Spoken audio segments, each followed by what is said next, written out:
اس رات کے اندر 3 چیزوں کا ثبوت ملتا ہے احادیث مبارکہ اور صحابہ کرام اور بزرگان دین کے عمل سے۔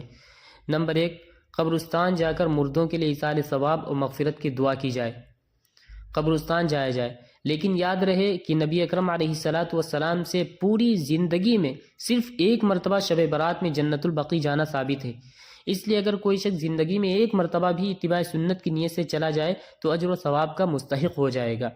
لیکن پھول پتیاں، چادر چڑھاوے اور چراغاں کا اہتمام کرنا، اسی طریقے سے موم بتی اور اگربتی لے کر جانا، یہ کسی حدیث سے اور کہیں سے اس کا ثبوت نہیں ملتا ہے۔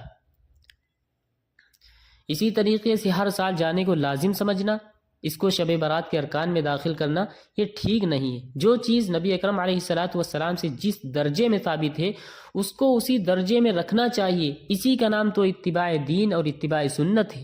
اگر ہم اس سے بڑھ کر کچھ کر رہے ہیں تو یہ گویا کہ ہم نبی اکرم علیہ السلام کی شریعت سے مقابلہ کر رہے ہیں۔ جہاں سے جس شریعت سے اس کا ثبوت نہ ہو وہ کام ہم کریں تو یہ گویا کہ ہم شریعت سے مقابلہ کرنا چاہتے ہیں۔ اس لیے اس رات میں اللہ کے نبی صلی اللہ علیہ وسلم صرف 1 مرتبہ اپنی زندگی میں گئے ہیں۔ اگر کوئی شخص اس سنت کو زندہ کرنا چاہتا ہے تو اگر 1 مرتبہ زندگی میں چلا گیا اس رات میں، ویسے تو قبرستان روز جانا چاہیے، روز نہیں پہنچ پا رہا، ہفتے میں جانا چاہیے، 15 دن میں کبھی نہ کبھی ضرور جانا چاہیے، اس کے بہت فائدے ہیں۔ لیکن شب برات کو ہی لازم کر لینا کہ پورا سال کبھی نہ جائیں اور صرف شب برات کی رات میں جائیں، یہ ٹھیک نہیں ہے۔ نمبر 2 پہ آتا ہے نوافل، تلاوت، ذکر و اذکار کا اہتمام کرنا۔ خوب زیادہ نوافل پڑھیں، خوب زیادہ توبہ کریں، اللہ تبارک و تعالیٰ کے سامنے سجدے میں جا کر رو رو کر گڑ گڑا کر اپنے گناہوں کی معافی مانگیں۔ جو قرآن کریم پڑھے ہوئے ہیں خوب زیادہ قرآن کریم کی اس رات میں تلاوت کریں۔ جو قرآن نہیں پڑھے ہوئے ہیں تسبیحات پڑھیں، لا الہ الا اللہ محمد الرسول اللہ، اسی طریقے سے جو بھی دیگر تسبیحات ہیں تمام تسبیحات پڑھیں۔ بس یہ یاد رہے کہ یہ رات گناہوں کے اندر نہ گزرنے پائے۔ اور تیسرے نمبر پہ آتا ہے دن میں روزہ رکھنا بھی مستحب ہے، یعنی یہ رات گزرنے کے بعد جو دن آئے گا اس میں روزہ رکھنا۔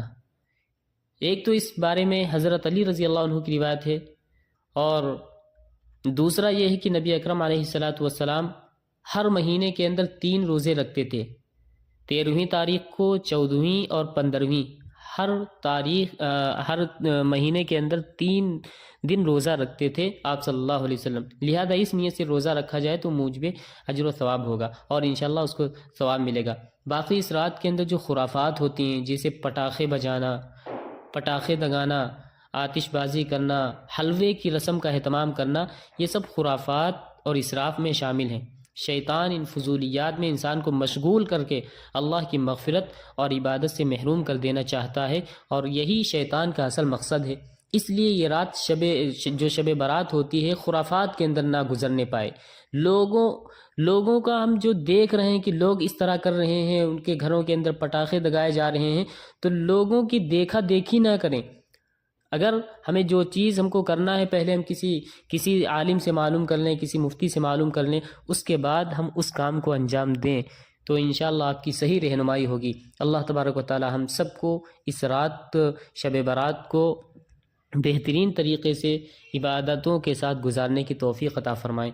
آمین۔ وآخر دعوانا ان الحمد للہ۔